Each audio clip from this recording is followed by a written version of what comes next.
రంగారెడ్డి జిల్లా Amangal BRS party chairman అభ్యర్థి పాపిశెట్టి రాము ఇంటింటి ప్రచారం చేశారు. ఆమనగల్ మున్సిపల్ అభివృద్ధి లక్ష్యంగా పనిచేయడానికి ప్రజల ముందుకు వస్తున్న బీఆర్ఎస్ అభ్యర్థులను గెలిపించాలని కోరారు. 25 ఏళ్లుగా ఎలాంటి పదవి లేకుండా సమాజ సేవ చేశానని, చైర్మన్ పదవి తోడైతే మరింత అభివృద్ధి సేవ చేసే అవకాశం కల్పించాలని ఓటర్లను కోరారు. 2 ఏళ్ల కాంగ్రెస్ పాలనలో అభివృద్ధి శూన్యమంటున్న మున్సిపల్ చైర్మన్ అభ్యర్థి పాపిశెట్టి రాముతో మా ప్రతినిధి శేఖరాచారి ఫేస్ టు ఫేస్. ఎన్నికలు సమీపిస్తున్న తరుణంలో బీఆర్ఎస్ పార్టీకి సంబంధించిన అభ్యర్థులంతా కూడా ప్రచారంలో దూసుకుపోతున్నారు. కాలనీ వార్డు వైజ్ గా కూడా వాళ్ళు విస్తృతంగా ప్రచారం చేసి బీఆర్ఎస్ ప్రభుత్వం చేసినటువంటి అభివృద్ధితో పాటు తాము సొంతంగా స్వచ్ఛందంగా చేసినటువంటి సేవా కార్యక్రమాలు విన్నవించుకుంటూ కాంగ్రెస్ చేసినటువంటి మోసాలను కూడా ప్రజలకు వివరిస్తూ ఓటును కారు గుర్తుపై వేయాలని చెప్పేసి అభ్యర్థిస్తున్నటువంటి పరిస్థితి మనం చూస్తా ఉన్నాం. ప్రస్తుతం మనము రంగారెడ్డి జిల్లాలోని ఆమన్గల్ మున్సిపల్లో ఉన్నాము. ఇక్కడ ప్రస్తుతం మనం 5వ వార్డులో ఉన్నటువంటి పరిస్థితి కనిపిస్తా ఉంది. చైర్మన్ అభ్యర్థిగా బీఆర్ఎస్ పార్టీ తరఫున పాపిశెట్టి రాము అని చెప్పేసి ఇక్కడ 25 సంవత్సరాలుగా అనేక సేవా కార్యక్రమాలు చేసి ప్రస్తుతం బీఆర్ఎస్ పార్టీ తరఫున పోటీ చేస్తా ఉన్నాడు. 5వ వార్డు నుంచి అతనితో మాట్లాడి మరిన్ని విషయాలు తెలుసుకునే ప్రయత్నం చేద్దాం. ఈ రోజు టీఆర్ఎస్ పార్టీ అంటే మన తెలంగాణ పార్టీ ఒక ఉద్యమ పార్టీ.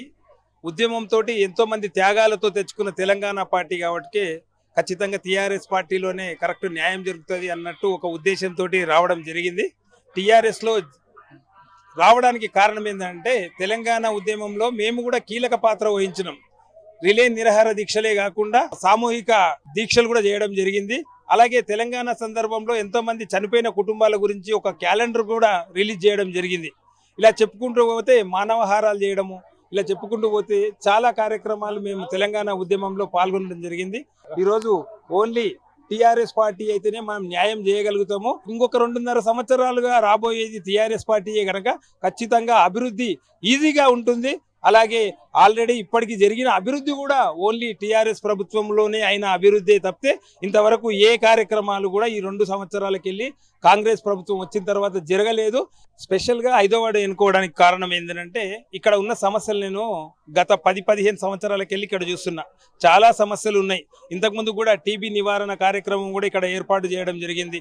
అలాగే ఆరోగ్య సమస్యలు ఎన్నో ఉన్నాయి. హెల్త్ క్యాంపులు కూడా ఇక్కడ కండక్ట్ చేయడం జరిగింది. ఇక్కడ యువత కూడా చాలా మంది ఉన్నారు. యువతకు ప్రోత్సాహం ఇచ్చి ముందుకెళ్తే ఖచ్చితంగా కాలనీని డెవలప్ చేయొచ్చు అన్న ఒక ఉద్దేశంతో యువత కోసము, యువత అంటే వాళ్ళకు ఒక మంచి మార్గంలో నడిపించాలన్న ఒక ఉద్దేశంతో 5వ వార్డు ఎన్నుకోవడం జరిగింది. పాపిశెట్టి రాము ఆమన్గల్ కు మున్సిపల్ చైర్మన్ గా ఎంపికైతే ఇప్పటి వరకు ఎలాంటి సమస్యలను గుర్తించారు, రాబోయే రోజుల్లో ఎలాంటి అభివృద్ధి చేస్తారని చెప్పేసి ప్రజలకు హామీ ఇస్తారు. ఆల్రెడీ ఇక్కడ ఇంటిగ్రేటెడ్ మార్కెట్ అనేది ఒకటి స్టార్ట్ అయింది. అది టీఆర్ఎస్ గవర్నమెంట్లోనే స్టార్ట్ అయింది. ఇంతకు ముందుకు మీరు చూస్తుండ్రు ఇక్కడ గవర్నమెంట్ హాస్పిటల్ 50 బెడ్స్ హాస్పిటల్ కూడా అది కూడా టీఆర్ఎస్ గవర్నమెంట్లోనే అయింది. అలాగే మన చెరువు నిర్మాణం కూడా టీఆర్ఎస్ గవర్నమెంట్లోనే అయింది. ఇంతకు ముందుకు అయినవే కానీ అభివృద్ధి పథకాలు ఇప్పుడు మాత్రం కాంగ్రెస్ గవర్నమెంట్ వచ్చిన తర్వాత ఏ అభివృద్ధి కూడా స్టార్ట్ కాలేదు.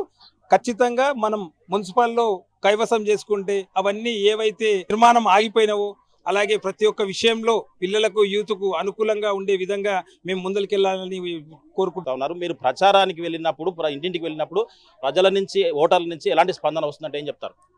చాలా మంచి స్పందన వస్తుంది సార్. ఇక్కడ నాకు వీళ్ళు ఓటర్లు కాదు, నా తల్లిదండ్రులలాగా ఫీల్ అవుతా. వీళ్ళు మామూలు ఇక్కడ ఉన్న యువత అన్నదమ్ములలాగా నేను ఫీల్ అవుతా. ఇప్పటి వరకు ఎన్నో కార్యక్రమాల్లో మేము పాల్గొన్నప్పుడు కూడా ఏ ఒక్క రోజు కూడా వీళ్ళని ఓటర్లలాగానో లేకపోతే ఇక్కడ కాలనీ వాసుల్లాగానో చూడలేదు. నా సొంత అంటే అన్న చెల్లెలు అక్క బిడ్డల్లాగా నేను చూసినా కానీ ఏ ఒక్క రోజు కూడా వేరే రకంగా చూడలేదు సార్. అందుకోసమే ప్రతి ఒక్కరు ఎక్కడ పోయినా కానీ మీకు ఖచ్చితంగా అత్యధిక మెజార్టీతో నిన్నని గెలిపిస్తాం నాయన ఖచ్చితంగా అని చెప్పి ముసలోళ్ళకి వెళ్ళి స్టూడెంట్స్ వరకు యంగ్స్టర్స్ ప్రతి ఒక్కరు కూడా ఆశీర్వదించడం జరుగుతుంది. ముఖ్యంగా 5వ వార్డుకు కావచ్చు, తర్వాత మొత్తం ఆమన్గల్ మున్సిపల్ ఓటర్లకు కావచ్చు, చివరిగా ఏం చెప్తారు, ఏమని అభ్యర్థిస్తారు?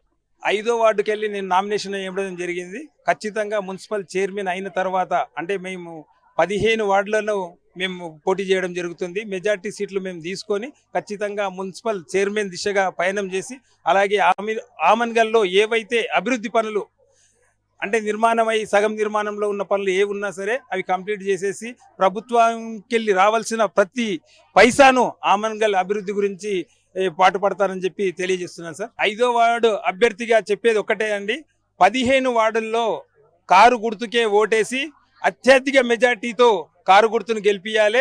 కేసీఆర్ సార్ను మళ్ళా మనము సీఎంగా చూడాలని చెప్పి కోరుకుంటున్నా సార్. నేను మన ఆమన్గల్ మున్సిపాల్తో స్టార్ట్ కావాలి మన టీఆర్ఎస్ విజయం అని కోరుకుంటున్నా సార్.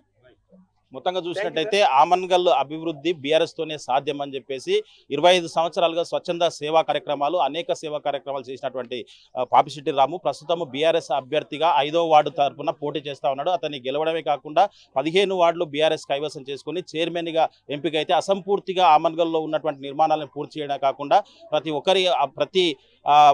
అభ్యర్థికి సంబంధించి కావచ్చు ప్రతి వ్యక్తికి సంబంధించినటువంటి అభివృద్ధి కూడా తానే చూసుకుంటానని చెప్పేసి కూడా ఆయన హామీ ఇవ్వడంతో పాటు కారు గుర్తుతోనే అభివృద్ధి సాధ్యం అని చెప్పేసి బీఆర్ఎస్ తోనే అభివృద్ధి సాధ్యం అని చెప్పేసి రాబోయే రోజుల్లో ముఖ్యమంత్రిని మళ్ళీ కేసీఆర్ని చేసుకోవడానికి అవకాశం కూడా ఉంటుందని చెప్పేసి కూడా ఇక్కడ చైర్మన్ అభ్యర్థి 5వ వార్డు సభ్యుడు పాపిశెట్టి రాము చెప్తున్నటువంటి పరిస్థితి కనిపిస్తూ ఉంది. వీడియో జర్నలిస్ట్ రామకృష్ణతో Shekharachari, T News, Amangal municipality నుంచి 5వ వార్డు నుంచి.